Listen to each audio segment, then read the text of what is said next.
Hello বন্ধুরা, আজকে আমি আবার চলে এসেছি ত্রিবেণী মলে। কারণ শুনলাম নাকি ত্রিবেণী মলে সৃজন স্টাইল ওপেন হয়েছে, আর এটা হচ্ছে ঠিক জুডিও পাশেতেই হয়েছে। ঠিক আছে, এবার চলো তোমাকে দেখাচ্ছি এই সৃজন স্টাইলে নতুন নতুন কী কী কালেকশন এসছে।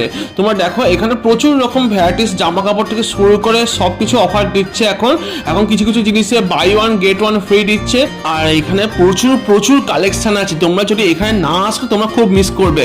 প্রচুর কালেকশন রেখেছে এখানে, ছেলেদের এবং মেয়েদের সবার প্রচুর কালেকশন আছে। আর সব থেকে বড় কথা, এখানে যেমন ছেলেদের যেমন সব রকম তোমরা পাবে, মানে স্যুট, ব্লেজার, জামা, প্যান্ট, গেঞ্জি, everything, half pant, trouser, tracksuit সব কিছু পাবে। ঠিক সেরকম ভাবে তোমরা মেয়েদের জন্য তোমরা শাড়ি, কুর্তা, সালোয়ার কামিজ, মানে তোমরা চুড়িদার থেকে শুরু করে এভরিথিং, মানে মেয়েদের যত কিছু থাকে সব কিছু তোমরা এখানে পাবে। তাই তোমরা এবছর দুর্গাপূজায় যদি ব্র্যান্ডেড জামা কাপড় পরতে চাও, তাহলে আজই চলে আসো শ্রীরামপুর ত্রিবেণী মলে সৃজন স্টাইলে। আর তোমার পছন্দের মতন জামা কাপড় কিনে নাও আর পেয়ে যাও আকর্ষণীয় পুরস্কার।